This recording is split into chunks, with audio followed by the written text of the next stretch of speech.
Yo soy Cristian Parra y esto es Oriente y Occidente. El día de hoy hablaré sobre el martinismo y el movimiento gnóstico. Jules Stanislas Doinel nació en 1842 en Moulins, en Allier. Doinel surge ligado a este asunto por haber sido un personaje esencial en un movimiento neocátaro que surgió a finales del siglo pasado en Francia. Su carrera de archivista y paleógrafo se inició en los archivos du Cantal y posteriormente en la biblioteca de Loiret. Fue en esta última en la que encontró algo que aparentemente cambió su vida: una carta con la firma de un canciller episcopal de nombre Etienne, que fue quemado en 1022 por herejía. Tal vez se inicie aquí la historia de la Iglesia gnóstica, pues fue a través de esta carta que Doinel tuvo conocimiento del grupo sectario del cual Etienne era parte. Se trataba de una secta de popelicanos, de la cual formaban parte hombres y mujeres indistintamente, y que se estableció en la diócesis de Orleans, en el siglo XI, durante el reinado de Roberto II. Los miembros de esta secta eran dualistas, o sea, creían en la lucha eterna entre las fuerzas del bien y del mal. Las reuniones de la secta tenían lugar en Orleans. Doinel descubrió que una mujer eslava había venido desde la península itálica para participar en los encuentros, lo que indicaba que se trataba de alguien importante para los miembros de esa secta. Posiblemente la mujer sería una Bogomila, un nombre por el cual son conocidos los cátaros eslavos. Doinel logró obtener varias informaciones sobre lo que sucedía en las reuniones de los popelicanos, posiblemente leyendo los documentos relacionados con el proceso del hereje Etienne. Las reuniones comenzaban con todos los participantes entonando letanías con un cirio encendido en la mano. Doinel se afilió a diversas órdenes ocultistas con la intención de obtener informaciones y respuestas a sus preguntas, y percibió que las personas que tenían una espiritualidad más avanzada participaban secretamente de las sesiones de espiritismo kardeciano. Comenzó entonces a frecuentar el kardecismo y quedó muy sorprendido cuando vio figuras conocidas del ocultismo participando de las llamadas mesas parlantes.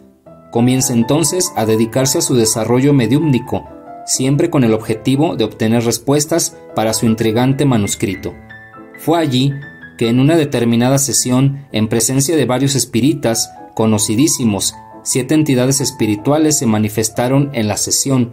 Uno de ellos se incorporó en Jules Doinel y los otros 6 se materializaron ante los presentes. Era la respuesta que Doinel buscaba. Se trataba de los mártires cátaros que fueron quemados en la hoguera de la Inquisición y que se habían manifestado aquel día para consagrar a Jules Doinel como obispo gnóstico y otorgarle la misión de restaurar la iglesia gnóstica en el mundo. Doinel, sintiéndose extremadamente realizado, se volvió hacia los grupos ocultistas en los cuales participaba, y con el aval de los altos dignatarios de las órdenes más respetables de Francia, y que otrora presenciaran secretamente el fenómeno, instituyó la iglesia gnóstica. Luego, enseguida, Doinel hizo una alianza con Papus, gran maestro y uno de los miembros fundadores de la orden martinista, consagrándolo como obispo. Papus, en retribución, y sintiendo la fuerza de la iniciación recibida de Doinel, decretó que la iglesia gnóstica sería la iglesia oficial de los martinistas. No demoró mucho para que la iglesia creciera. Personas de varias partes del mundo venían a ver aquello que todos llamaban la nueva revelación. Pasaron los años. Doinel, extremadamente inestable y asustado con el crecimiento de la iglesia, y como tenía una formación católica, se vio en un dilema entre la fe y la razón, y guiado por la fe, se arrepintió de su obra, renunciando al patriarcado de la iglesia y nombrando al obispo Jean Bricault como nuevo patriarca. Así, la iglesia gnóstica, además de la sucesión cátara, ahora poseía la sucesión apostólica, lo que la colocaría en una posición confortable con respecto a Roma. La grandeza de la iglesia gnóstica, ahora reconocida por Roma, provocó un enorme arrepentimiento en Jules Doinel, que se sintió traidor a su misión. Pidió un encuentro con Jean Bricault para volver a la iglesia. En ese encuentro, Jean Bricault hizo reunir a todo el sínodo para testimoniar la conversión, en donde Doinel, después de explicar su situación a Bricault, insistió en ser recibido de vuelta a la iglesia gnóstica como patriarca. Bricaut le explicó a Doinel las razones legales y espirituales para rehusar la oferta. Entonces, por decisión del sínodo de la Iglesia, Doinel regresó, no como patriarca, sino como obispo. Era la primera vez en la historia que un patriarca vivo regresaba a la condición de obispo. En su lecho de muerte había un crucifijo y una medalla de Abraxas, que es una divinidad gnóstica. Su vida, rodeada de excentricidades, fue marcada por la soledad y por el arrepentimiento. Sus últimas palabras fueron de agradecimiento a los mártires cátaros. Algunos testigos documentaron que al último suspiro de Doinel, una nube blanca llenó el aposento y en presencia de todos, Doinel apareció de pie, en forma etérea, encima de su cuerpo que estaba echado sobre la cama, con una corona y un cetro patriarcal, y a su lado 3 ancianos lo escoltaban en dirección a los cielos. Originalmente, la Iglesia gnóstica recibió una doctrina esencialmente cátara, dando énfasis a la pureza y a la castidad. Tenía apenas 4 grados: acólito, diácono, sacerdote y obispo. Este era el modelo original creado por Jules Doinel y que todavía existe en algunas organizaciones.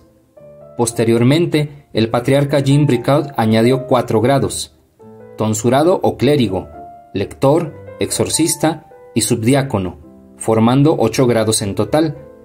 Así comenzaba dentro de la Iglesia gnóstica un camino operativo, convirtiéndola en una orden iniciática diferente de la propuesta por Doinel, que seguía la vía de la contemplación. La doctrina predicada por Jean Bricaut tenía por base el catarismo, pero con fuertes influencias masónicas y ocultistas. Esa doctrina duró algunos años, hasta que Jean Bricaut introdujo elementos del cristianismo ortodoxo en la Iglesia, llegando hasta consagrar a algunos archimandritas, que caracterizaba a los cleros blanco, sin celibato, y negro, célibe, de la Iglesia ortodoxa. La doctrina ortodoxa fue luego retirada de la Iglesia, pues Jean Bricaut sintió que se estaba apartando de los orígenes de Doinel, dejando solamente las influencias masónicas y ocultistas. Con la rápida expansión de la Iglesia y debido a la autoridad e independencia de los obispos, la Iglesia gnóstica gana cada vez más ramificaciones. Así, existen varias ramas de la Iglesia gnóstica que reciben los nombres de sus idealizadores. La rama de Jules Doinel, la rama de Jean Bricaut, la rama de Aleister Crowley, la rama de Krumm Heller, la rama de Lucien Jean Mayne. Estas ramas citadas son las más antiguas y conocidas, pero existen decenas de otros linajes. Algunas de estas escuelas practican una gnosis más pura, basada en las culturas precristianas con fuerte influencia oriental.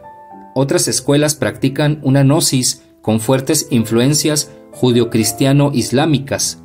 Existe también una tercera manifestación de la gnosis, basada en las enseñanzas de Carl Gustav Jung.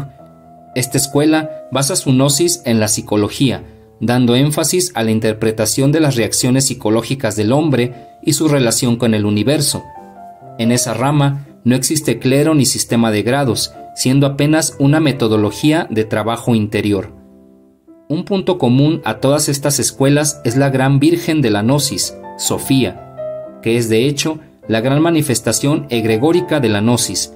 Representa la base de la doctrina y es la madre de todas las organizaciones gnósticas, inspirando la Iglesia de lo invisible. Debajo de ella está San Miguel Arcángel o Micael, que es el guardián de la Iglesia, actuando de forma disciplinadora. Su influencia se extiende tanto a los clérigos como a los fieles de la Iglesia gnóstica, y completando la trinidad del comando espiritual de la Iglesia está el Maestro Desconocido, un ser espiritual que comanda la Iglesia como un patriarca invisible, siendo el responsable de la administración y transmisión de la gnosis en el mundo.